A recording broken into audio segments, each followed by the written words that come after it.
LiberalViewer presents.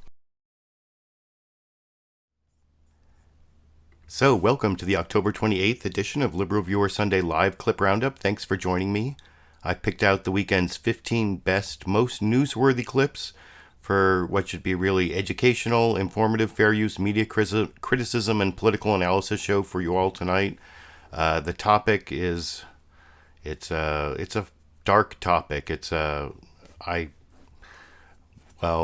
think the chances of this topic getting monetized by YouTube are pretty low, but I thought it was an important topic to cover. It's the news of the week. It's what was the main topic of the coverage on the big five corporate outlets where I take my news clips from: ABC, NBC, CBS, CNN, and Fox News, the so-called corporate media here in the United States.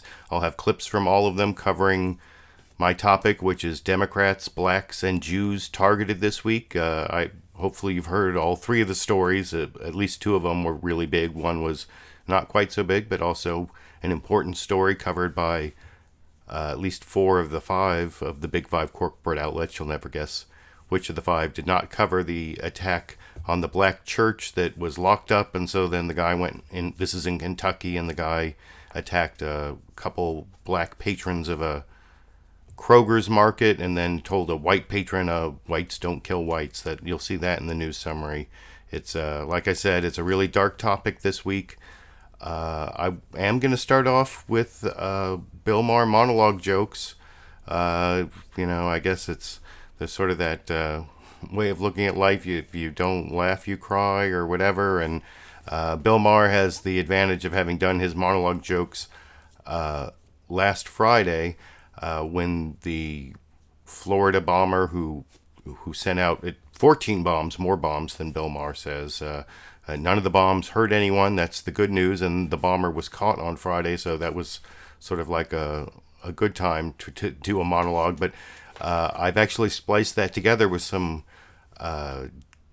jokes from the end of the monologue about the caravan, which actually figured into the attack yesterday that was so horrific in Pittsburgh. Democrats, blacks, Jews, all under attack. But I'm still going to start off with Bill Maher's monologue. 2 minutes, 13 seconds. First about the Peak, Florida bombing attack, and then about the caravan that will lead into some of the really disturbing topics that I'm going to be talking about with you after, here's the first clip of the program over here.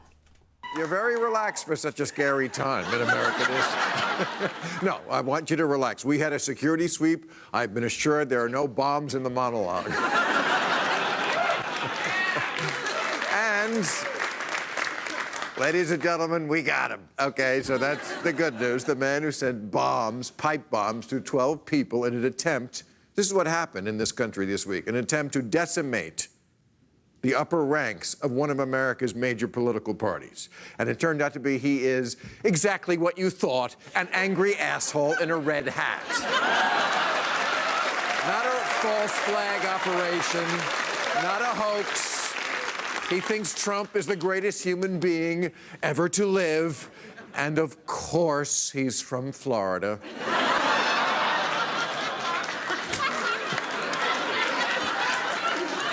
And I couldn't make this up, a stripper. A bomber who also strips. Experts call this peak Florida. It's Florida. Trump is mad at the bomber, too. Not because of the bombing, because it hurt his momentum. He actually said this out loud. It hurt his momentum with the midterm election. Because before, we were talking about my great caravan, the caravan. I gotta say, Republicans, what a bunch of panicky, fear-based babies. Trump's whole closing argument is, what was that?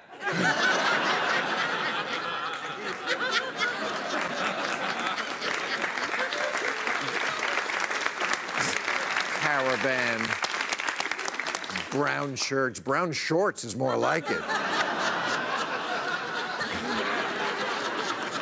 I mean, they're on foot. They're over 1,000 miles away. They're mostly women and children. On Fox News, they're tracking them minute by minute like they're an Uber driver coming up. Look at this, 27 days away. I can see. But let's not forget, the bomber has been caught, and it's Halloween weekend. And things kind of went downhill from there. That, like I said, that was Bill Maher's monologue on Friday, and everything else is much darker than that. By the way, if you want to follow, down in the video description, there's a link to the entire Bill Maher monologue and to the source of all my clips. There's also a link to my clip list of the 15 clips and 2 still images I will be showing you. You can follow along with that if you can understand my cryptic notes. I'm now going to get to the news coverage, the news summary from all 5 of the big 5 corporate outlets.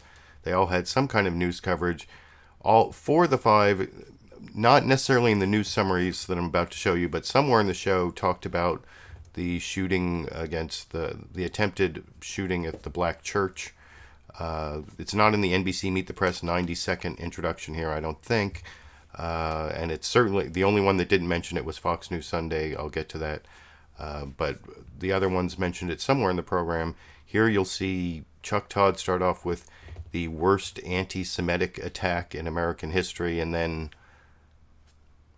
the attack that Bill Maher was making jokes about. If you look at it from a certain perspective, it was the worst attempted assassination of leaders in American history. You see that as an attempted assassination. That will, I guess, come out in the facts eventually. So anyway, I will talk with you about that a little more after I show you the 91-second clip from NBC's Meet the Press, the very beginning news summary this morning here. Good Sunday morning. As our colleague journalist Ed O'Keefe wrote on Twitter late yesterday, the worst anti-Semitic attack in U.S. history took place today, just days after the largest attempted assassination of political leaders in U.S. history. Let that sink in. It's a deeply unsettling assessment that has the disturbing advantage of being accurate. This after a week of ethnic violence and political terror. On Friday, a Florida man, Cesar Sayoc, was arrested and charged with sending as many as 14 mail bombs to Democrats and other critics of President Trump. And just as the country tried to exhale, as the mail bombing danger seemed to have passed, we learned yesterday of the horror in Pittsburgh, where 11 people were shot and killed at the Tree of Life congregation, a synagogue in the city's heavily Jewish Squirrel Hill neighborhood. Last night, there were numerous vigils around the city and the country, including this one in Pittsburgh near the synagogue, in remembrance of the victims. In our hyper-partisan atmosphere, we will inevitably debate, was the mail bomber inspired and catalyzed by President Trump, who casts his political opponents as enemies of the people? Or was he just a loner filled with anger and political resentments? Was the synagogue shooter a product of a toxic environment on the right that treats refugees and Americans who don't look and worship as they do as other? Or was this the type of hate-filled mass murder we've seen too many times in this country before? We got both of these stories covered, plus we're going to look at the amped-up political rhetoric that serves as the backdrop to this year's midterm elections, just 9 days away. But let's begin with my colleague, NBC News Justice correspondent. And they go into a long news report from Pete Williams, their Justice Department correspondent, or senior justice correspondent. You can, like I said, down in the video description, there's a link to the full NBC Meet the Press program. I'm not going to take a clip of that, but that was fairly even-handed, especially that last part about whether the bomber and the shooter were more of the same, whether it was the worst attempted political assassination in U.S. history. Well, apparently this guy, the bomber, told the police that he purposely made the bombs so that they would only scare people and wouldn't work. Although I've heard other people say that he just wasn't that bright, that like the family lawyer was speaking to the media. The family lawyer for the family of the Florida bomber was saying that he had like the maturity of a 14-year-old, or I don't know. I guess that'll all come out eventually. But whether you think that's over, I mean, whether that's exaggerating the importance of that attack, or, I mean, it came out to Sacramento. It was all around the country. It was a lot of people. It just nobody got hurt. So that's good news, but it also means it might fade away into history more quickly. I don't know. You can let me know what you think down in the comments section. I actually think this next news summary from ABC's This Week with George Stephanopoulos was probably the best one. It has all those elements you saw from NBC, the political climate, the two attacks, plus it mentions the Kroger's attack in Kentucky, which I think is important to include in the week's political violence roundup, I guess. And it even mentions AR-15s, the Armalite rifle that seems to be so popular that some people think AR stands for assault rifle, but I have watched enough news programs that I know AR actually stands for Armalite rifle. And the AR-15 is a very popular rifle. Some people even said there in the Pittsburgh attack, it sounded like it might have been modified for automatic, not semi-automatic fire. And not just the victims. I heard someone saying the police said that it sounded like it was automatic fire. So I guess we'll find out about that more. But that's the AR-15 rifle is mentioned, as well as all three of the attacks that I used in my title: the Democrats, the blacks, and the Jews. Over here. Good morning. Before every big election, we expect an October surprise. This year, it has come. An explosion of violence and rage, a spate of domestic terror. On Monday, the first potential letter bomb found at the home of George Soros, the billionaire activist who's been a frequent target of President Trump. By week's end, more than a dozen more intercepted, apparently constructed in this van, plastered with partisan stickers, by this man, a longtime criminal and staunch supporter of President Trump. On Wednesday, an armed man tried to enter the predominantly black First Baptist Church in Jeffersontown, Kentucky. Unable to break in, he walked to a Kroger's down the street and shot two black victims to death, passing right by a white man in the parking lot, saying whites don't kill whites. Then came Saturday. The Sabbath worship at the Tree of Life Synagogue in Pittsburgh shattered by semi-automatic gunfire and the chilling scream, "All Jews must die." This morning, our hearts ache for the victims as we absorb the shock. But how surprised should we be? This is at least the fourth mass killing in America using an AR-15 since the Las Vegas massacre just over a year ago. The third mass shooting in a house of worship in the last 3 years. Across social media, hate speech and anti-Semitism are rampant and on the rise. All against the backdrop of the ugliest political climate in modern times. At the center, an unapologetically incendiary president, untrammeled by traditional norms of civility. We will do our best to make sense of it all this morning, and we begin in Pittsburgh, now the site of the single worst attack against Jews in American history. My This Week co-anchor Martha Raddatz is there. Good morning, Martha. Good morning, George. This was truly a... I'm not going to show you the Martha Raddatz report. There, a couple of these reports actually kind of choked me up a little bit. I didn't want to take some of them. I think I mentioned over one of the reasons that maybe the news has kind of hit me harder. The attacks on Democrats and the attacks on Jews. I'm a registered Democrat. I've talked about that before, and I think I've talked generally about being raised as a Jew, although I'm an agnostic atheist at this point. I spend a lot of time in synagogues. I have some sensitivity to anti-Semitism and know something about that. And I have even belonged to a synagogue here in Sacramento because it was something my daughter wanted, and mainly. And it's a synagogue that was, in the time I've lived in Sacramento, was the victim of an arson. So these kinds of things are not that unexpected, which is something that will come up in you'll see in the questioning a little bit later. But I don't know. I've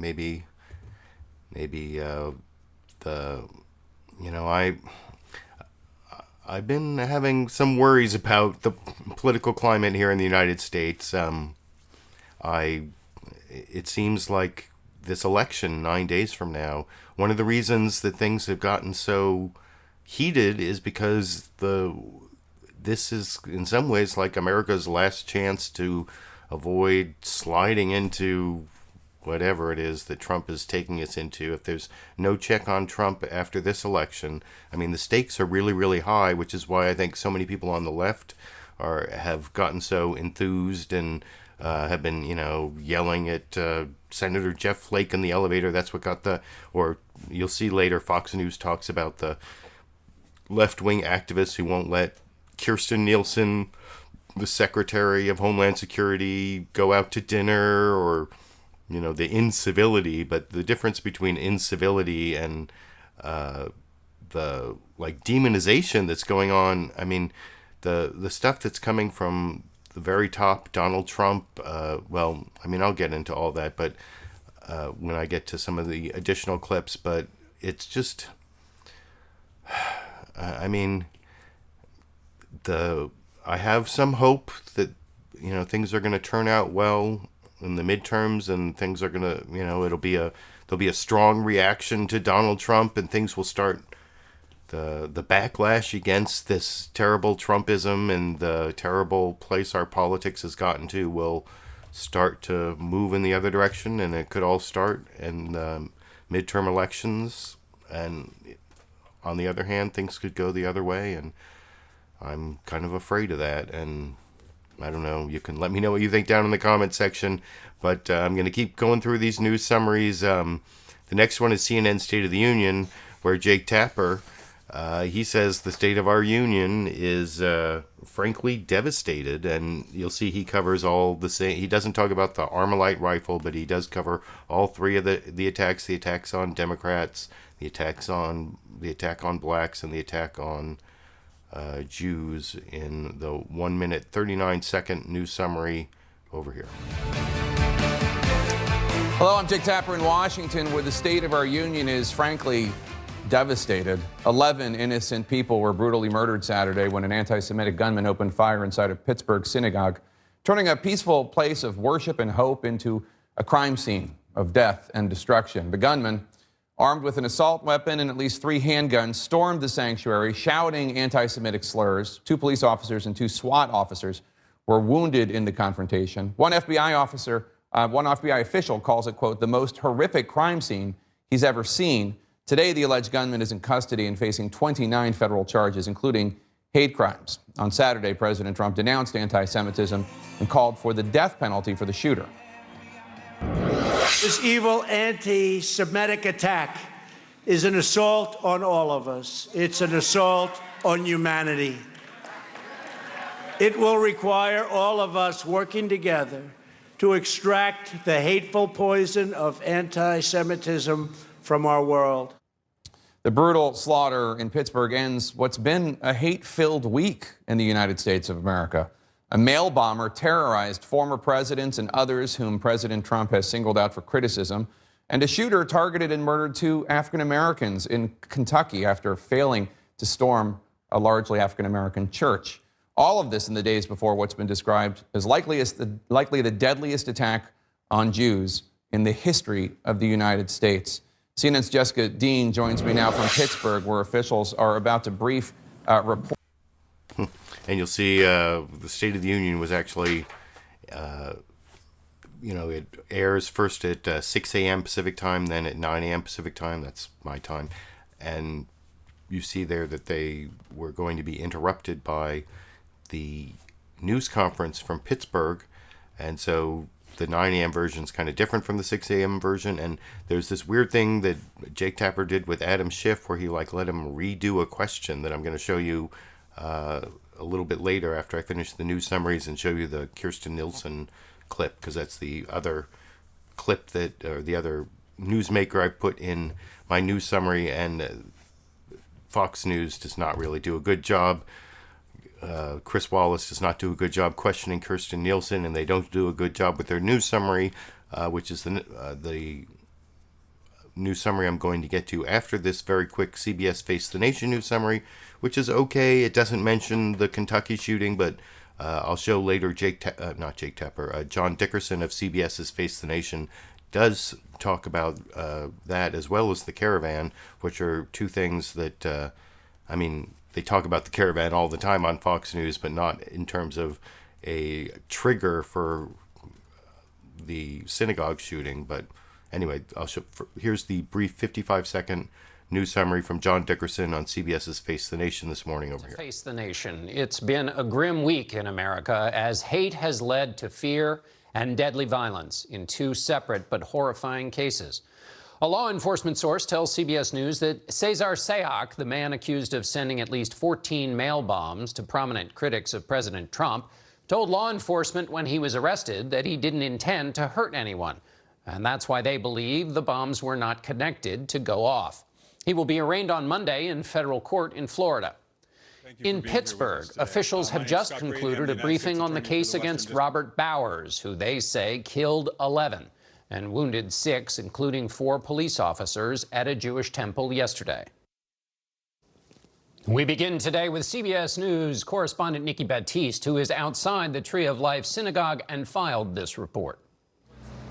Authorities just revealed the names of... That was another report that was pretty heartrending. A lot of the news is pretty heartrending out of that shooting. I mean, I don't know, like I said, maybe I'm just more sensitive to this shooting, having spent some time in synagogues, having been a religious school teacher, having, one of the reasons that I'm so strongly in favor of civil rights and civil liberties and for limiting the coercive power of the state is because of all the time I spent in Holocaust education growing up as a Reform Jew, and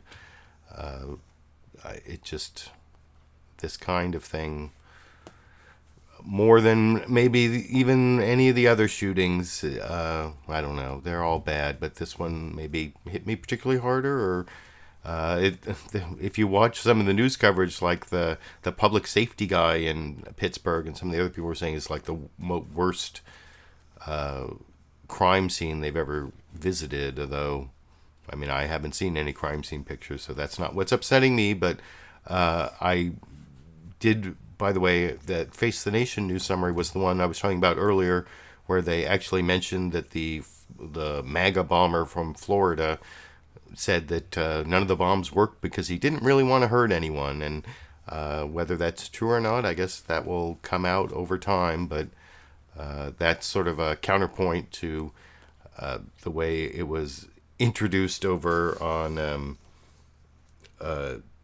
Chuck on NBC's Meet the Press with Chuck Todd, where he was talking about how it's like the worst attempted political assassination, or he didn't really want to hurt anyone. I don't know, and maybe that's why Bill Maher could still make jokes on Friday when it doesn't sound like we should really be making jokes at this point, but I guess in a way, the way Fox News has covered this has been kind of a joke, and they just cannot seem to admit that Donald Trump is a different kind of president when it comes to incendiary political rhetoric, that he is, instead of unifying, he's so divisive, and the personal attacks, the demonization, the whole caravan thing was a strategy to get the Republican base all riled up by scaring them, kind of like what Bill Maher was saying. That's one of the reasons I chose to show those monologue clips, especially that part at the end where he was talking about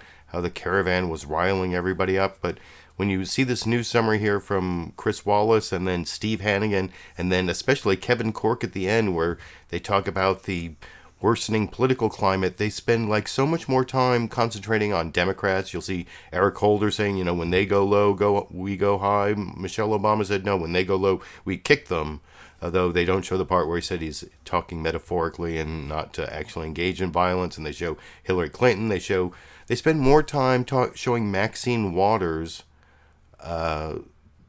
saying that we should make sure people aren't comfortable when they go out to dinner or whatever, when they go out in public. They show more times with the Maxine Waters clip you'll see here than they show the map of the 14 Democrats who were the victims of the MAGA bomber, including Maxine Waters, which that's pretty bad. And this is actually the longest of the news summaries because, like I said, there's an introduction from Chris Wallace and then the Steve Hannigan report that seems to focus more on the MAGA bomber than the synagogue shooting for reasons I can't quite understand. But then the Kevin Corke part at the end about the worsening political culture, where they do show Donald Trump saying, "Oh, I like body slamming," but other than that, it's almost like the Democrats are at fault. And maybe you think that's true. I know some of my viewers probably do, but I think it's ridiculous. You can let me know what you think after we watch this 4-minute, 33-second clip, the first 4.5 minutes of Fox News Sunday this morning, other than the teaser intro. I don't know why Chris Wallace always starts off saying hello again when he doesn't really say hello at the beginning of the teaser. But anyway, here's Fox News Sunday this morning. Very bad coverage for reasons I will discuss a little more after we watch that clip together over here. And hello again from Fox News in Washington. We begin with breaking news. Yet another tragedy in an increasingly divided nation, just 9 days before the midterm elections. The mass shooting Saturday at a synagogue in Pittsburgh left 11 dead and 6 wounded, including 4 police officers. Witnesses say the gunman shouted anti-Semitic slurs before firing a semi-automatic rifle. The rampage coming 1 day after the arrest of a man charged with mailing pipe bombs to prominent Democrats. In a moment, we'll speak with Homeland Security Secretary Kirstjen Nielsen. But first, to Steve Harrigan outside the Federal Detention Center in Miami, where the mail bomb suspect is being held. Steve. Chris, we're getting some new information about this mail bomber, some new details about his personality. Family members are describing him as troubled, but many coworkers say he was simply flat out crazy. Cesar Sayoc, the suspect behind 14 pipe bombs sent to prominent politicians and critics of President Trump, will appear before a federal judge here in Miami Monday before being transferred to New York for prosecution. Sayoc, a one-time stripper, DJ, and pizza delivery man, was arrested at least 12 times for fraud, theft, and drugs. He now faces 5 federal charges and could be sentenced to 48 years in prison. 1 day after Sayoc's capture, 46-year-old Robert Bowers brought an assault rifle and 3 pistols into the Tree of Life synagogue in Pittsburgh. President Trump condemned the attack as pure evil and said the outcome might have been different with an armed guard. If they had protection inside, the results would have been far better. The president said he will go to Pittsburgh.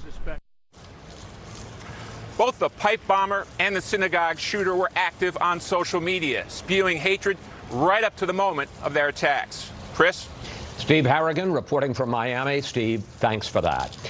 With the spike in political and now religious violence in recent days, we want to take a look at the growing political divide in our country that seems in ever greater danger of boiling over. Here's Fox News White House correspondent Kevin Corke. Political violence must never, ever be allowed in America, and I will do everything in my power to stop it. It was a call for peace, but for President Trump, taming America's political tempest might prove to be the heaviest lift yet of his presidency. In the 21 months since Mr. Trump took office, the nation's political climate has become increasingly disruptive. Shame on you! And we all Shame on you! Disrespectful. We believe Beto is way hotter than you. Even deadly. The latest temper of the times, that mass shooting at a synagogue and the arrest of a suspect who authorities believe sent more than a dozen pipe bombs to Democrats across the country. A reflection of a political culture now awash in vitriol and venom, where letters sent to leaders containing the raw materials for ricin have barely shocked the senses, and political players mete out harsh judgments with impunity. You cannot be civil with a political party that wants to destroy what you stand for, what you care about. But Michelle says that, when they go low, we go high. No. When they go low, we kick them. Any guy that can do a body slam, he's my kind of...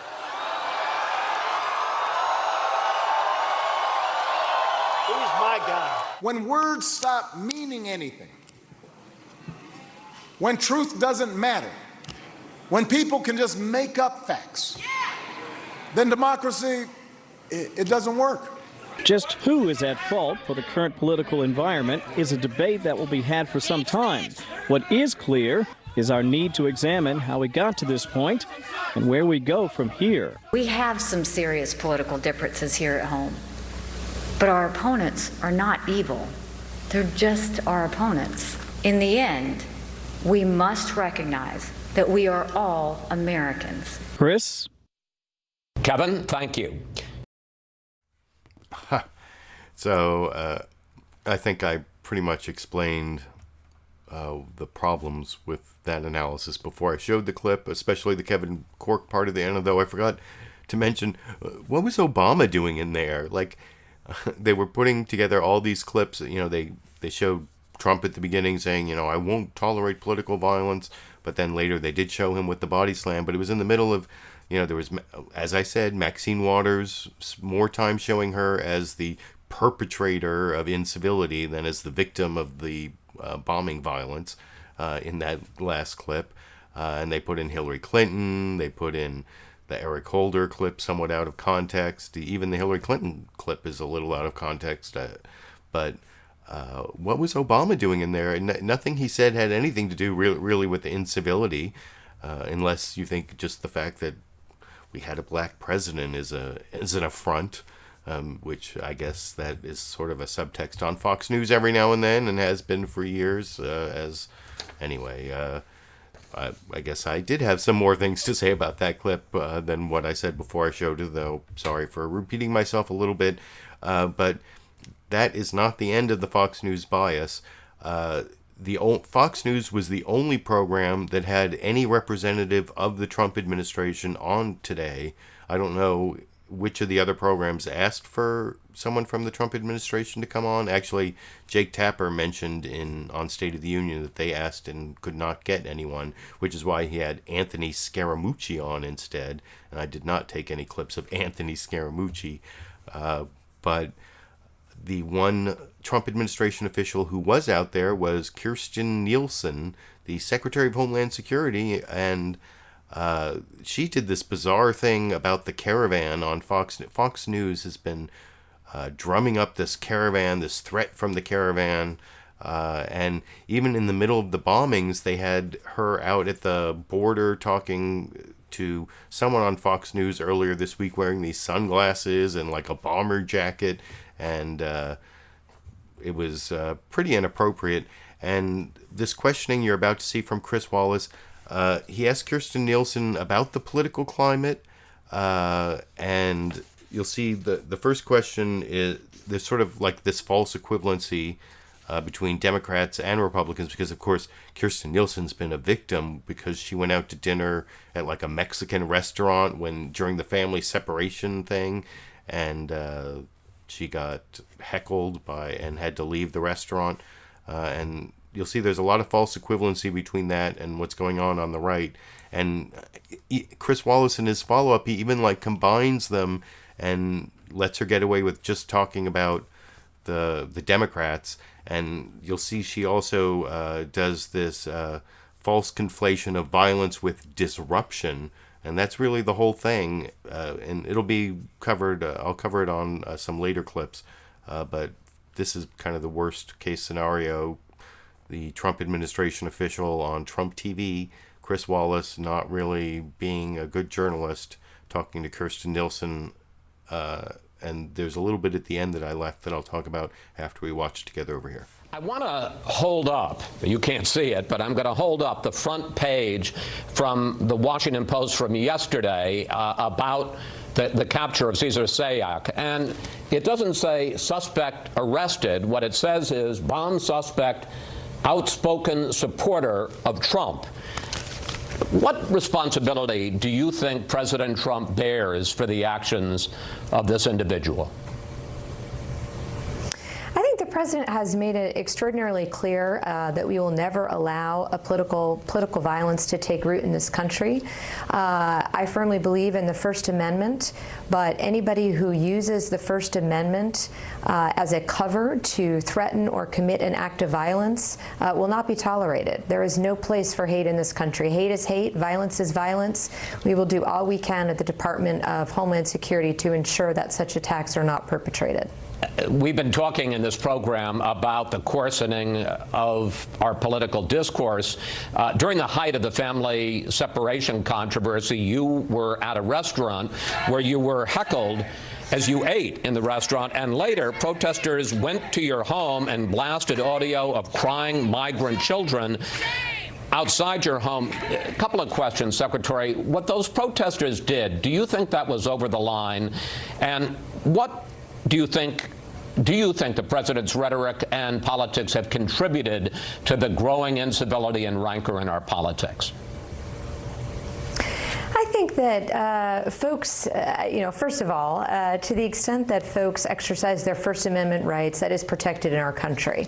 But there is a line when those choose to use the First Amendment to incite violence, to incite disruption, rather than being constructive, to have conversations that instead tear Americans apart. I do not support that. There was a time very recently, Chris, where I daily had to review myself all of the death threats against the great men and women of the Department of Homeland Security, who every day wake up to try to enforce the law and protect other Americans. There is an appropriate way to express your solutions, to express your ideas.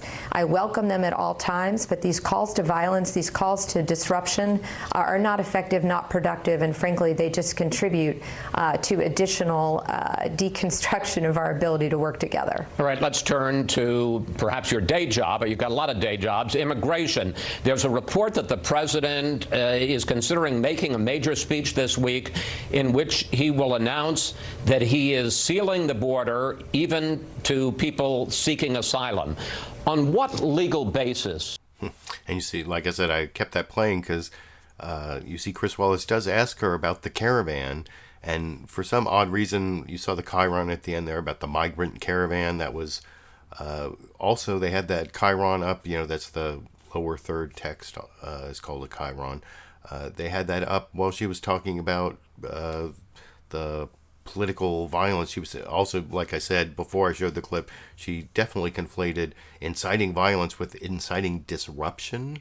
I don't even know what that means, but there actually is a long, proud American tradition of being disruptive, civil disobedience, that kind of thing.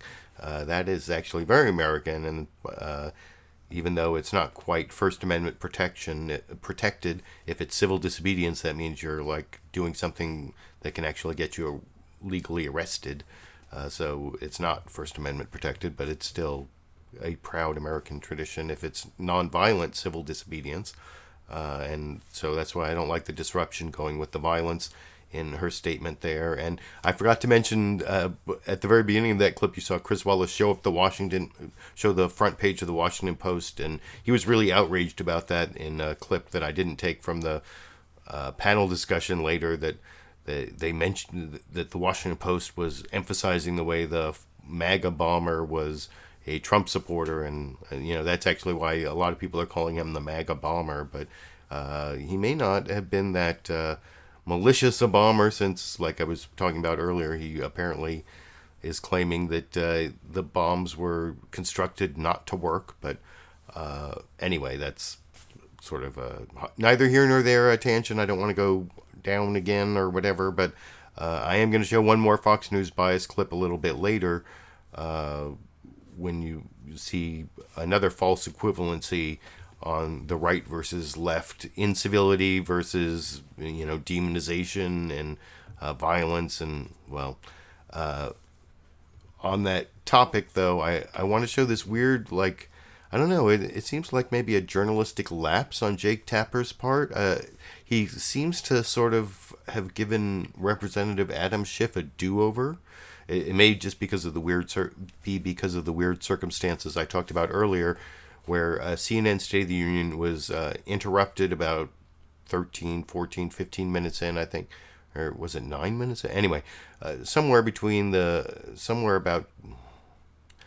first 15 minutes, the program was interrupted by this press conference out of Pittsburgh, and they were interviewing Adam Schiff at the time, actually talking about anti-Semitism. And you'll see, actually, Jake Tapper uses the K word to describe Jews. He's Jewish.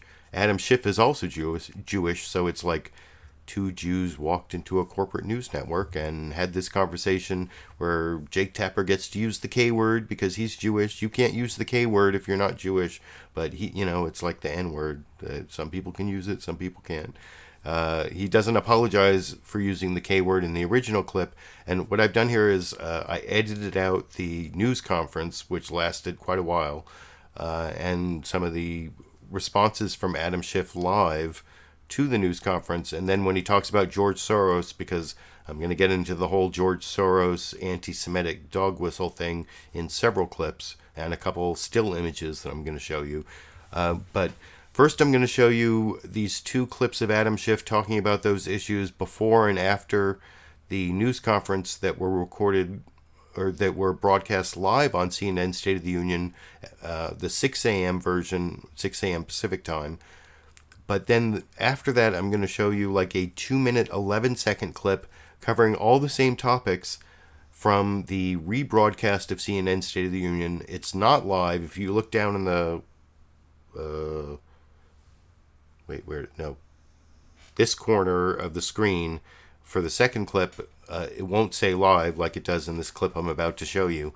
And it's kind of weird that Jake Tapper asked Adam Schiff the same question sometime after the first broadcast and let him like do over his answer. I mean, it's kind of the same answer, but it makes it seem like, I mean, I think that's not journalistic because it's like, it's almost scripted. It's like, you don't like ask the same question again and let the politician re-answer. That's not journalism. That's like a pre-scripted presentation. Although I think it's just because of the weird circumstances, and he wanted to get the clip, so he like re-interviewed him with the same anyway. So that's why I'm about to show you these two clips where Adam Schiff, in some sense, says the same things. The first one is like 4 minutes 19 seconds long. The second one is shorter, but covers some of the same material. I actually like the first one better, and they both involve Jake Tapper using the K word to refer to Jews. In the first one, he just says it. In the second one, he actually apologizes for saying it. And I'll show you the first clip, talk briefly, and then show you the second clip, talk about all of it with you after we watch them together here. That's a general criticism of President Trump. When it comes to the specifics of this anti-Semite, the shooter, his social media posts indicated that he was not a Trump supporter. He thought Trump was controlled by kikes, a derogatory term for Jews, that he was too controlled by Jews, that he wasn't legit. And as long as the United States was infested with kikes, he wrote, MAGA would never happen. So the president had pointed to that and said, this guy was not a supporter of mine. You know, none of these acts of hatred are going to be identical. You had, as you pointed out, someone go attempt to get into an African-American church, shoot people, and shot 2 African-Americans in the store instead. You had these bombs that were sent around to the president's critics and opponents. And you had someone who went into this synagogue filled with the idea that Jews were behind this caravan, something that has been pushed out in social media. And so you're never going to find all of these are exactly the same. But nonetheless, what is the same is, are we part of the solution? Are we part of trying to make us a more perfect union? Are we trying to accentuate what brings us together, what unites us? Or are we preaching hatred and division? And honestly, I think this president's whole modus operandi is to divide us. He gets up in the morning with new and inventive ways to divide us. And it's not enough that on the day of a tragedy, he says the right words. If every other day of the year, he's saying things to bring us into conflict with each other. George Soros is a billionaire financier. He's Jewish. He's a funder of a lot of progressive causes. Somebody who's in the political arena certainly, opens themselves up to criticism.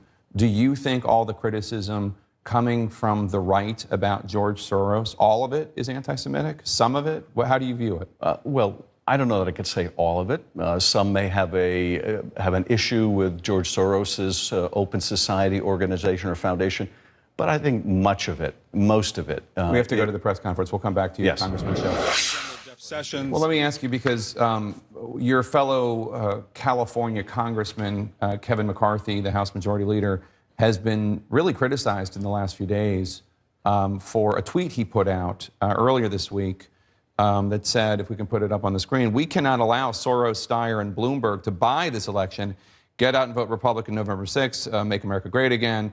In point of fact, Soros is Jewish, Bloomberg is Jewish, Tom Steyer's father was Jewish. He has since deleted the tweet. But what did you make of that?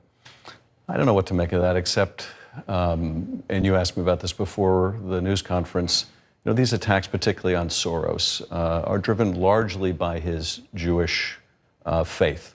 There are a lot of people who are generous to the Democratic Party. The fact that he's become a symbol is not an accident. The fact that they're promulgating this falsehood that he's funding the caravan is an effort to give rebirth to this blood libel that Jews are bringing impurity to the country, that bring other people to dilute the purity of the country. It's an ancient hatred. And it's no accident that they've made George Soros the symbol of this. And you do see people from the president on down playing on this, candidates around the country playing on this. There's a reason why anti-Semitism, according to the ADL, we've seen 50% more acts of anti-Semitism last year than before. Unprecedented expansion, explosion of anti-Semitism. Doesn't happen of its own. It happens because it's fed. And what will be necessary to overcome it is what the mayor was talking about, and that is these are still a minority of repugnant voices, and they have to be drowned out by our common goodness. All right, Congressman Adam Schiff, thank you so much for your time on this horrible day. Appreciate it. So, yeah, that covered the George Soros issue that I'm going to be covering in the next several clips. And I can't really disagree with anything Adam Schiff said there. I think I criticized Adam Schiff for being too supportive of the war in Yemen after I showed some clip of him last week. But I am going to criticize Jake Tapper in a minute for the tweet he showed from Kevin McCarthy in that last... I forgot that he had shown it in that clip. I was going to criticize him for when he interviews Tom Steyer in a clip I'm going to show later, that he didn't really show the full Kevin McCarthy. Kevin McCarthy is a Republican from California who, if the Republicans keep control of the Congress in this next election, will most likely be Speaker of the House because Paul Ryan is retiring. So Kevin McCarthy from California tweeted, here I actually have, this is a still image that is on my clip list. I saw someone captured this guy Judd Legum, and by the way, if I put a link to my Twitter feed down in the video description. If you followed me on Twitter, you would have seen I already retweeted this earlier today, so you would have already seen this, but this is the actual Kevin McCarthy tweet. It's not only Soros, Steyer, and Bloomberg, but it's got this picture, this dark picture of Soros with the word Soros, which, I don't know, for some people in the alt-right, I guess the word Soros is like a synonym for Jewish banker. I don't know, but you noticed in that last clip, Jake Tapper didn't show the picture. He just showed the Kevin McCarthy tweet. And the other thing, like I said before I showed that clip, that I wanted to criticize Jake Tapper for is that maybe because of the interruption there of the news conference in the middle of Adam Schiff's answer, after they went off the air, I assume, he continued the interview with Adam Schiff and gave him a do-over on the 4-minute 19-second answer you saw that turned into this 2-minute 11-second answer in the rebroadcast of CNN State of the Union. And like I said, if you look in the corner, right over here, it will show that it's not live. And the time is different. This is 3 hours later. It's not live. And Adam Schiff is basically giving a new answer to the same question, which should Jake Tapper be giving a politician the chance to answer the same question again? That seems like some weird scripted performance piece rather than journalism, though I think I understand. I'll give Jake Tapper a pass. And then you'll see he asked the same K-word question again, because Of course, he's Jewish, so he can say the K word, but in this version, he actually apologizes for using this derogatory term, but he wants to let you know what the guy actually said. And here is Adam Schiff's answer after he's had a chance to distill it down to a much shorter, or half the time, on the rebroadcast of CNN's State of the Union with Jake Tapper from this morning over here. Defenders of the president point out, A, he's a strong supporter of Israel. B, he had, Ivanka converted to marry Jared, and he has 3 Jewish grandchildren. And C, they point out that this shooter, this deranged anti-Semite in Pittsburgh, had several social media posts in which he blamed President Trump for being too cozy with Jews, controlled by kikes, as he put it. Apologies for the language, but it's important people know what this guy said. How do you see this incident in that light? Well, first of all, having Jewish children or grandchildren or support for the government of Israel isn't a license to traffic with people who are anti-Semitic. It doesn't give you carte blanche. And more than that, once you put this bile into the bloodstream, you can't control it. Yes, this shooter thought Trump didn't go far enough to keep Jews out of the country, to stop Jews from infiltrating the invaders. But he also believed, this shooter also apparently believed, that Jews were funding this caravan. And so when the president and supporters of his or people around him attack George Soros and say Soros is funding this caravan, they are trafficking in a well-known and historic anti-Semitic trope. Do you think that those who attack Soros are being anti-Semitic? I do. Not all of them, but there's a reason why he's being singled out. He's a major donor of the Democratic Party. He's not the biggest donor. He's not the only donor. He's not being singled out because of his height or his eye color.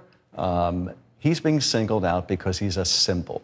And for those who are in the world of white nationalism, he's a profound symbol of the Jewish conspiracy, the well-funded Jewish cabal of bankers and others that are controlling the country, that are polluting the purity of the American bloodstream.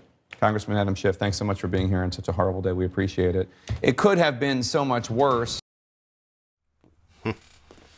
So there you have it. I kind of explained those 2 clips to death before I showed them, but just briefly, you can see that Jake Tapper let Adam Schiff give a new answer to the same question.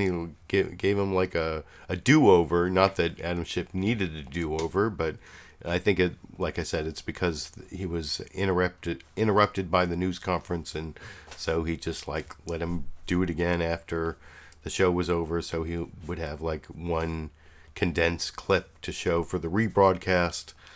But it is kind of weird journalistically to let a politician answer the same question over again right after you did it. So that's why I let you look at those 2 clips juxtaposed for my media criticism show that I think I've given my media criticism ad nauseum in this example, but not that I really disagree with anything Adam Schiff said, like I said before or after with the previous clip. And then anyway, I think I've beaten that into the ground, and I will move on to the next clip, which is actually an important clip to look at in terms of the rise in anti-Semitism, which is, as I mentioned earlier, something that I'm particularly sensitive to. One thing I've been thinking about recently is whether, I've talked about how I was raised Jewishly, and I don't know if, is being Jewish an ethnicity, or I had this experience a month or so ago where I went to a comedy show for comedian Moshe Kasher, who is also Jewish. I thought it was a really funny show, but I was one of 20 people in the front row around this stage, and for some reason Moshe Kasher pointed me out and said that he could tell I was Jewish by looking at me, which, you know, is, you know, not, I'm an agnostic atheist, but I was raised Jewishly. I'm ethnically Jewish, like I said earlier, and it made me start thinking, you know, maybe being Jewish means you aren't white. You know, the white supremacists don't accept Jews as white. There was actually the stand-up comedian before Moshe Kasher who did this whole routine on whether Jews were white or not, and the reason that Jews are supposedly white, and whiteness and race is a whole social construct that is hopefully something that will die out over the years, and humanity will forget about in the 22nd century or the 24th century if you're a Star Trek fan like I am. But the point I'm trying to make is that being picked out of a crowd as Jewish makes me think that it's not that different from, for example, being black. Because some people say being Jewish is different from being black because you can pretend you're not Jewish if you want to in a crowd, but you can't pretend you're not black. But apparently, at least in the front row of a Moshe Kasher comedy show here in Sacramento in the last month or so, I stuck out like a Jew thumb. So maybe I should just accept it. But even though I'm an agnostic atheist, but that's kind of one of the points I wanted to make. But I don't even know how I got off on that whole tangent. Oh, that's right, because there's this huge spike in anti-Semitism, apparently, and the head of the Anti-Defamation League was on 2 different shows. This week with George Stephanopoulos was the second one, so that's why I don't have any news clips from that show, just the news summary, because I watched NBC's Meet the Press first, and here's Chuck Todd letting the head of the Anti-Defamation League, Jonathan Greenblatt, talk about the problem of anti-Semitism, which is, I guess, what led me into that whole digression, and then I will talk with you a little more about anti-Semitism after we watch this clip from NBC's Meet the Press this morning together over here. I want to get you to react to something the president said, because according to your organization, this is likely the deadliest attack on the Jewish community, perhaps in the history of the United States. Here's the president yesterday in Indianapolis. This was an anti-Semitic act. You wouldn't think this would be possible in this day and age, but we just don't seem to learn from the past. It's that last sentence I'm curious for you to react to. He said you wouldn't think this would be possible in this day and age. Is he right? Well, unfortunately, he's wrong on that. I mean, at the ADL, we've been tracking anti-Semitism for over 100 years. We look at anti-Semitic incidents, and in 2017, Chuck, we saw a 57% surge of acts of harassment, vandalism, and violence directed at the Jewish community across the country. It was the single largest spike we have ever seen. And literally, just last week, we released a report, because we also monitor anti-Semitism online. Right. And we've seen a marked uptick in anti-Semitic harassment of political figures and other individuals simply based on their faith. So we are living in a moment where anti-Semitism is almost becoming normalized, and that should shock and move all of us to act. Well, you say it's normalized. There was a time in this country it was normalized. Trust me, my mother reminds me of it quite a bit. In the 40s, 50s, and 60s. It went away after a while. What's your explanation as to the re-rise of this? Well, yeah, I think it's worth pointing out. I don't know that it ever went away. I mean, the ADL worked to fight it in the 40s and 50s and 60s. Right. And today we are seeing this resurgence. I think there were a few factors. So number one, we are seeing an environment in which anti-Semitism has moved from the margins into the mainstream as political candidates and people in public life now literally repeat the rhetoric of white supremacists. And they think it's normal and permissible to talk about Jewish conspiracies, manipulating events, or Jewish financiers somehow controlling activities. And that is awful. And secondly, not only is the political environment contributing to this. Social media is amplifying and accelerating it in shocking ways. And so Silicon Valley is a part of the problem and needs to be a part of the solution. I hear you on social media. What about in the political world? You talked about financiers. George Soros is a Democratic donor, and he frequently is always described, his religion is always included in the description. Other billionaires, their religion isn't always included in their description when they contribute to candidates. What would you say to that? Look, the attacks on George Soros are appalling. And the continued invocation of classic anti-Semitic themes. I mean, to see the way this man is mischaracterized online is just repulsive. Now, I don't agree with every donation he makes, but I also don't agree with every donation Sheldon Adelson makes. But you see it from the left and sometimes from the right, and it is all incredibly troublesome. So I think whether you are, you know, an elected official bringing a Holocaust denier to the well of the House of Representatives for the State of the Union, or you're a political candidate, again, invoking anti-Semitic myths about Jewish conspiracies, or frankly, you're a religious leader who calls Jews termites. Referring to, I was just going to ask you about Louis Farrakhan and the tolerance that some people on the left still have for him. No. Yeah, this isn't an issue of left-right. It's about right and wrong.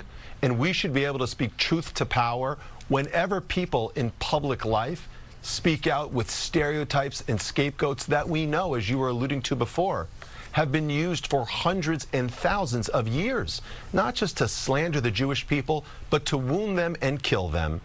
So, like you said at the top of the show, this was the single deadliest attack on the American Jewish community in our history. And it's incumbent upon us to stand up and to speak out and to say, we will not accept this, not for another minute. All right, what could the president do in a... So that was, like I said, Jonathan Greenblatt from the ADL. It was on two of the shows. He said basically the same thing, talking about the biggest spike in the entire time the Anti-Defamation League has been taking these statistics. In 2017, was it like 57% increase? In 2016 was like 20 or 30% increase. It was, why has there been this huge increase in anti-Semitic incidents? I don't know. I guess that there's something to be said for what he's his point that, you know, it's not left or right, it's right or wrong. And although the Louis Farrakhan example, I mean, Louis Farrakhan is black, but is he on the left? He's like a black nationalist. I almost think of him as a black conservative in some ways, because he's a separatist. Whether Farrakhan's on the right or the left, that's kind of debatable. I mean, not that there's not anti-Semitism on the left. I am not a Zionist by any... I actually believe in Palestinian rights, and I'm no supporter of Bibi Netanyahu. If you've been watching the last 287 episodes of my LiberalViewer Sunday Live clip roundup many, many times, I've taken clips of Bibi Netanyahu and not been a big fan of his. The right-wing Israeli government. I think there is some anti-Semitism on the left, especially that goes beyond some of the anti-Zionism that is justified because of the policies of the Israeli government. That as a believer in civil rights and civil liberties, I don't believe in oppressing occupied people or people, you know, of minority religions or ethnicities who live within your borders or your occupied borders. But anyway, that's a whole other tangent. Speaking of going off on tangents, but I was gratified to see that Chuck Todd brought up the whole George Soros thing, or let Jonathan Greenblatt bring it up again, and that's going to be a topic in the next couple clips here. Now, remember, I showed you that actual tweet from the possible upcoming Speaker of the House, Kevin McCarthy, about Soros, Steyer, and Bloomberg trying to buy the election. and that is kind of an anti-Semitic dog whistle. Here, actually in Sacramento, last June, we had this primary election with a district attorney race, and the Republican district attorney in Sacramento County, Anne Marie Schubert, did the same thing. She did this whole anti-Semitic dog whistle thing with George Soros. Here's a screenshot from her Sacramento Under Attack page. It's still up. There's a link down in the video description to this page. You can look at it yourself. This is not all of it. She starts off with a quote from George Soros, and this is kind of nasty. This picture of George Soros with the people and the one guy in the ski mask and one guy in the skull mask, and it's pretty nasty. And I don't think Jake Tapper showed how nasty the Kevin McCarthy tweet was. I showed that in the previous clip with Adam Schiff, and he brings it up again. One of the three people mentioned here, it's Soros, Steyer, and Bloomberg. Well, Jake Tapper actually had Tom Steyer, this billionaire Democrat who has been funding these pro-impeachment ads here in California. Well, he was on CNN State of the Union, the rebroadcast. You'll notice this is also not a live interview, but at least it's not a chance for the interview subject to re-answer the question like I showed with Adam Schiff. But here's Tom Steyer also talking about the whole George Soros controversy with the cropped version of the Kevin McCarthy tweet that doesn't show the picture of George Soros over here. Because House Majority Leader Kevin McCarthy tweeted something about you, and then he deleted it. I want to ask you about it. On Tuesday, he tweeted, "We cannot allow Soros, Steyer, and Bloomberg to buy this election. Get out and vote Republican November 6th. Make America Great Again, hashtag." Now, a spokesperson for McCarthy says that McCarthy condemns this week's violence, and the tweet was deleted before the attack on the Pittsburgh synagogue. I did notice that George Soros is Jewish, Michael Bloomberg is Jewish, you're the third, your dad is Jewish. Jewish, he's dead. Was Jewish. Do you think that's a coincidence? What do you make of that? Look, I have no idea what Congressman McCarthy was in his mind. I can say that his action, I think that the attempt to try and figure out what's in people's mind is a mistake. I think all you can really do is see what they say. And that was, in terms of interpreting what he said, that seems to me like a straight up anti-Semitic move. I think that that is a classic attempt to separate Americans. I think that absolutely falls into the category of what I'm describing as political violence. And I believe that what we are looking for in America is something completely different from that. And when people say, there's loud language on both sides, I think that is absolutely false, Jake. Because what we're seeing is terrible behavior, consistent, systematic political violence from Republicans. And when people stand up to it, then they describe that as strong language on both sides. I would argue that there's a complete difference between supporting injustice, creating injustice, and opposing injustice. And that's actually what we're seeing. Let's talk about the bomb that was mailed to you. Your tweet after the... So I pre-criticized that clip by talking about the way Jake Tapper didn't show the full Soros clip, but Tom Steyer makes a really important point about the false equivalency. I talked about that false equivalency a little bit from the Fox News clips earlier. I'll talk about it a little more later after this James Lankford clip that's the next clip from CNN State of the Union. From CBS's Face the Nation.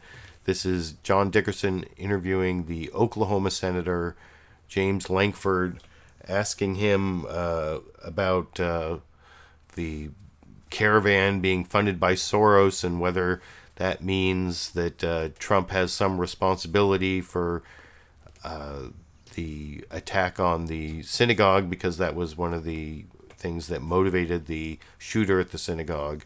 And James Lankford says, no more than the Bernie Sanders thing, which I've heard that over and over again from the right. But Bernie Sanders never, there was a supporter of Bernie Sanders who shot Steve Scalise and tried to shoot up some other Republicans practicing for baseball. But it's not like Bernie Sanders ever like promoted violence like Donald Trump did. And John Dickerson, to his credit, brings that up. And, you know, earlier I mentioned how only some of the news summaries mentioned the shooting in Kentucky, the anti-black shooting where the guy wanted to shoot up a black church and ended up shooting 2 black people in a Kroger's market and let a white patron like not get shot by saying, you know, white people don't shoot white people.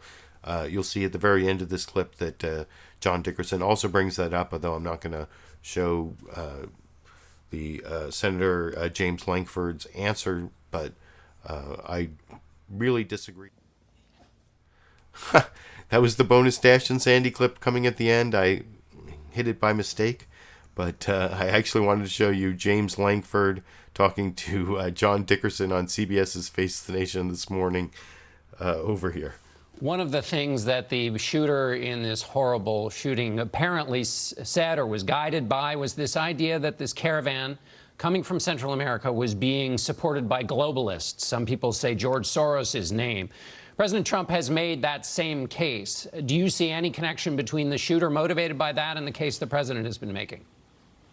I don't, because this particular shooter also condemned President Trump, saying he was a globalist and that he was allowing some of this to happen. So I don't see any connection where you would connect the president to this particular shooting, just like I wouldn't see that connecting Democrats when a person walked up to a baseball game last year in Washington, D.C. and said, is this where the Republicans are practicing, and then opened fired on them simply because they were Republicans. So this issue about a shooting at Mother Emanuel Church in South Carolina, or shooting in a synagogue, or shooting at a Republican baseball practice, there's just hate-filled individuals that are very deranged. I think the distinction that, let's be frank, the distinction critics of the president have been making is that he has been making this specific narrative claim that there are Middle Easterners in this caravan with no evidence that that exists, and that was the direct link to the shooter. So it's not just unfocused criticism, but a very specific narrative that the shooter seems to have picked up on. Again, we're back to the same issue. I believe also the same shooter was condemning President Trump for being a globalist at the time. So I don't see where President Trump is somehow to blame for this. Now, President Trump in his rhetoric is very direct, but I don't see how you connect President Trump to a person who's deranged going into a synagogue. He's been very clear about anti-Semitism, as well as all of us have been. That is a sick, vile thing. Let me ask you, Senator, about the larger issue of domestic terrorism. We had a number of incidents this week. You have this shooting, you have the attempted bombing, you have the shooting of 2 African Americans in Kentucky. You're a member of the Homeland Security Committee. So there you saw John Dickerson did bring up the shooting, the racist shooting of the 2 blacks in the Kroger market in Kentucky. I didn't think, I mean, John Dickerson also did bring up the way that Bernie Sanders didn't really have this incendiary rhetoric, so that was good, but otherwise, I don't know, it wasn't that really deep a discussion.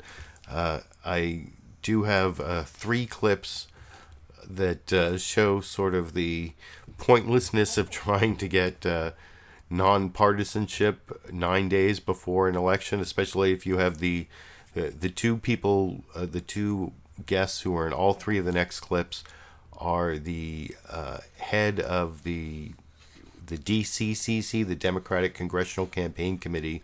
So that's the committee that's supposed to get Democrats elected to the House of Representatives, and then the NRCC, the National Republican Congressional Committee, which is he's supposed to get Republicans elected, and the House of Representatives is so close it could go either way, and it's 9 days before the midterm election, so it's very difficult for them to do anything nonpartisan. It's actually even though it's like right after this big shooting and the bombing attempts, and so everyone's trying to like come together. It's Ben Ray Lujan is the Democrat and Steve Stivers is the Republican. There are two clips of them on NBC's Meet the Press. The second one ends, it's almost comical, and then there's, I'm going to end with their clip on Fox News Sunday. The thing that's so comical about the NBC Meet the Press clip is what I was saying before, that they try so hard to be bipartisan and to come together, but it's like, no, you come together. No, you come together. It's almost to that point. I'm not even really exaggerating.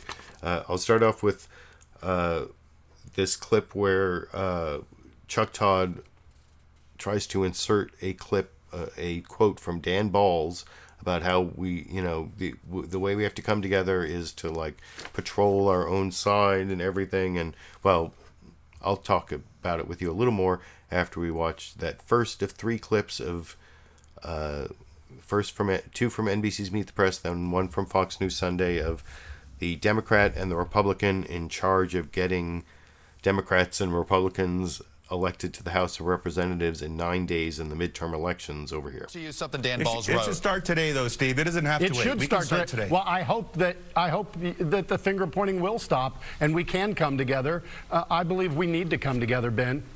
I have to tell you, I actually think Dan Balls is the perfect person to insert into this, because he writes the following: "This is a time of the politics of the apocalypse, an all-or-nothing view of the difference between winning and losing an election and of holding power or not holding it. Politicians say that it is time for the country to come together, as you two just did, but on whose terms?" I think that is the issue. Congressman Lujan, what does coming together mean to the Democrats? And then I'm going to ask the same question to Congressman Stivers. I'll start with you, Congressman Lujan. Well, look, it's making sure that we're able to reach across the aisle and we can work on a bipartisan basis.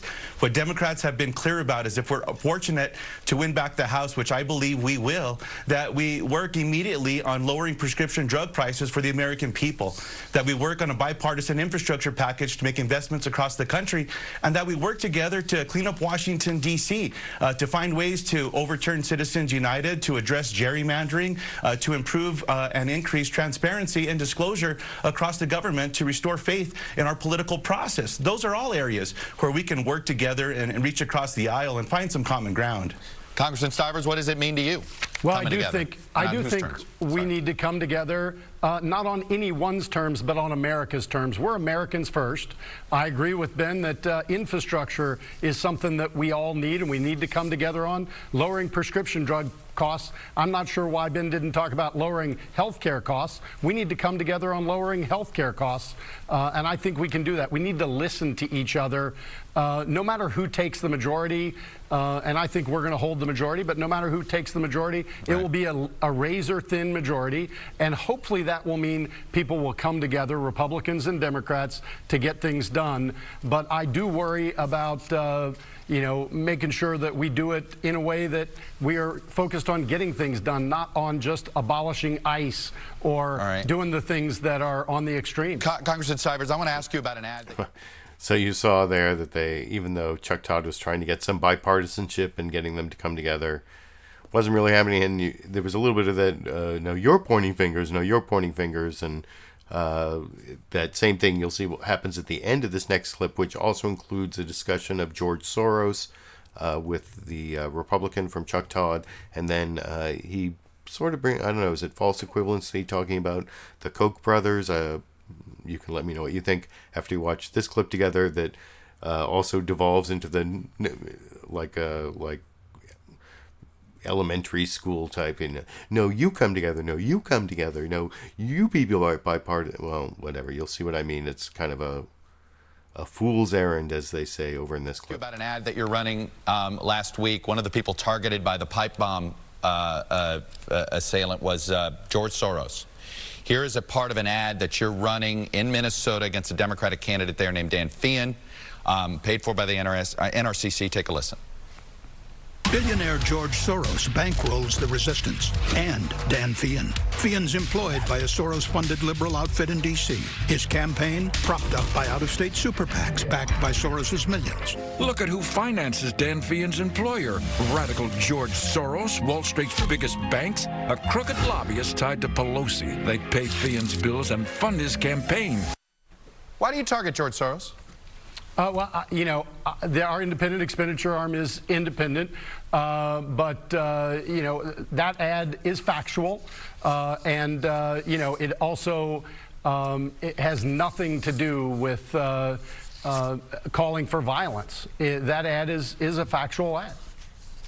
Congressman Lujan, do you believe that that attacking folks of big money, you guys do it too, I guess, with the Koch brothers and things like that, are we inadvertently putting people, private citizens, in the crosshairs of politics that don't need to be?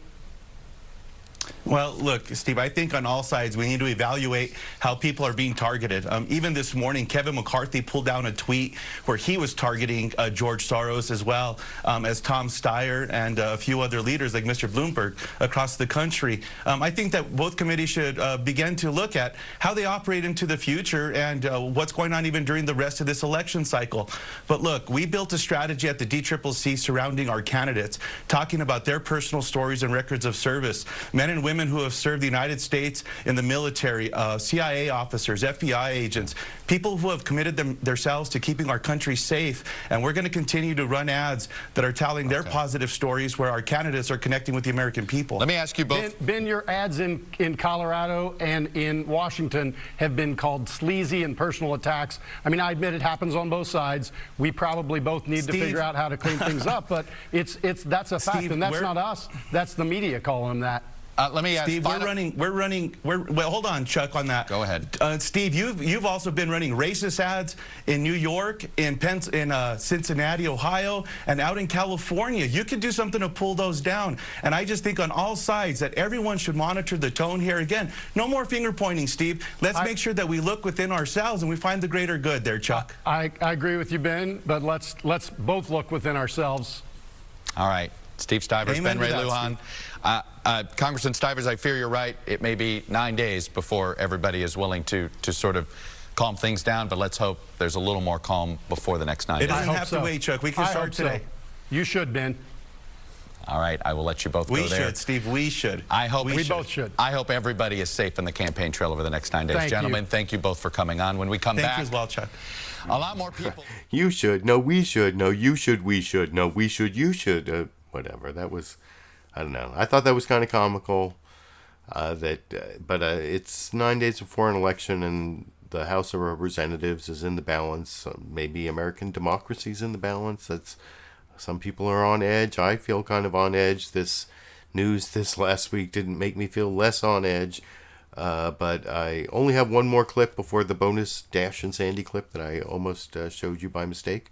But it's one more clip of Ben Ray Lujan and Steve Stivers. Also appeared over on Fox News Sunday, where Chris Wallace didn't even really try to get them to come together like Chuck Todd did over there. Instead, he just played these two different ads, and I think it's another false equivalency from Fox News and Fox News Sunday. Chris Wallace, supposedly straight news journalist. You'll see the anti-Democrat ad makes Democrats look like they're supporting hooligans in the street who are going to destroy our society.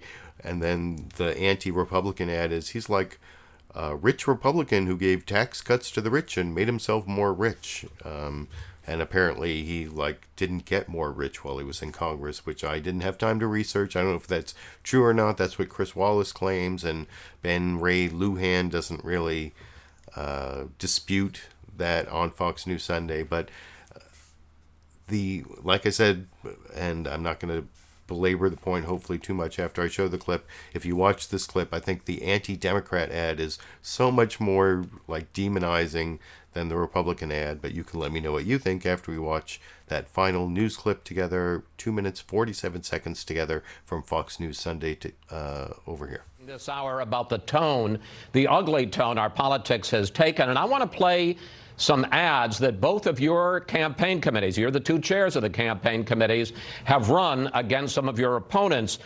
Congressman Stivers, here's one that the NRCC ran against Democrat Elise Slotkin in Michigan. Here it is. I just don't even know why there aren't uprisings. Is this the quote-unquote mob? It's gone on too long. Liberal extremists tearing America apart. Elisa Slotkin is one of them. Congressman Slotkin served 3 terms working for the CIA in Iraq and Afghanistan, or in Iraq with the CIA, and then worked in the administrations of both Presidents Obama and Bush. Is it constructive to call her, of all people, a liberal extremist?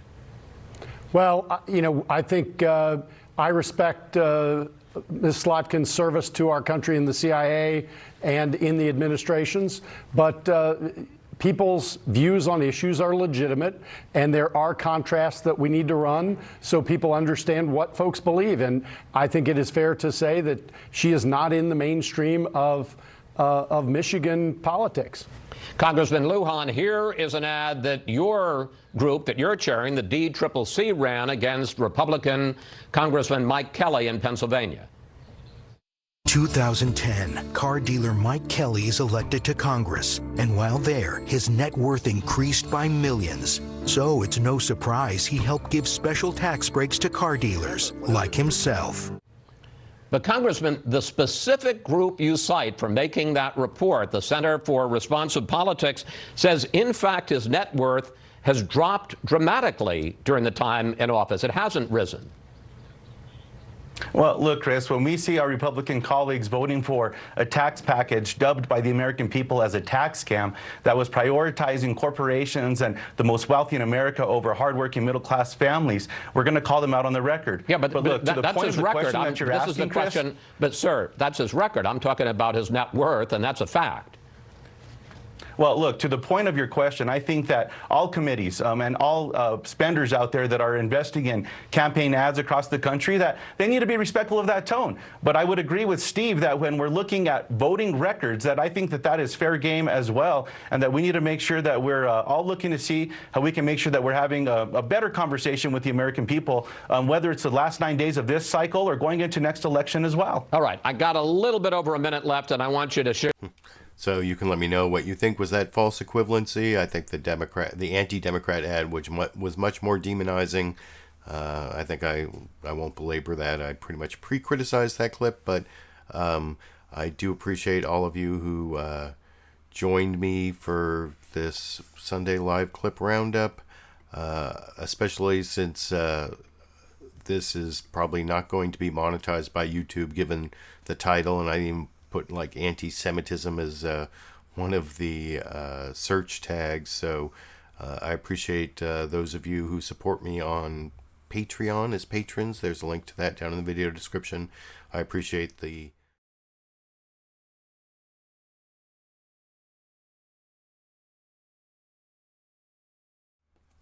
those super chat contributors during the show. That's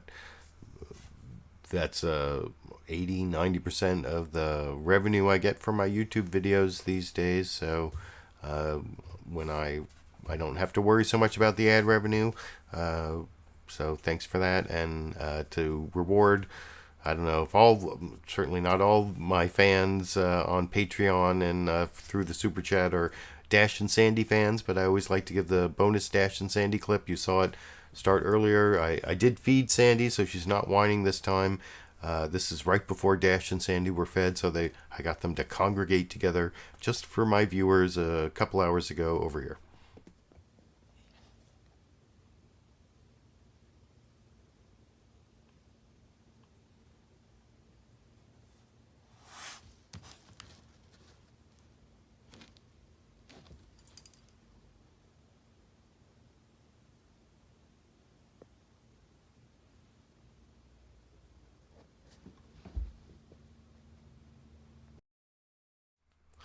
So you got a little tail wagging, you got a little close-up on the cat face there at the end. I don't know, maybe that's a little refresher after the bad news of the week. I just hope that this last 9 days is about politics and not about violence. I don't know what's going to happen next.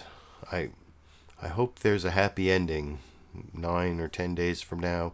You know, here in California, one of the things some people don't know is that it may take a while to count the votes, and there are 7 contested Republican seats here because of some of the mail-in ballots that we might not even know in 9 days. But I guess I will be back next Sunday, 2 days before the election. Whether I'll be doing some sort of special roundup on the night of the election or after the election, that's possible depending on what happens.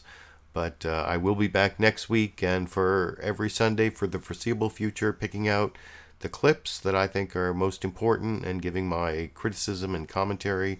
If you like that, give me a thumbs up, give me a supportive comment, or I've shown you the other ways you can support my videos. And I guess until next week, or until I have some reason to make an edited, produced video, which doesn't seem likely with all the ACLU work I don't want to go into that I've had to do lately, I guess I will be seeing all of you around the internet.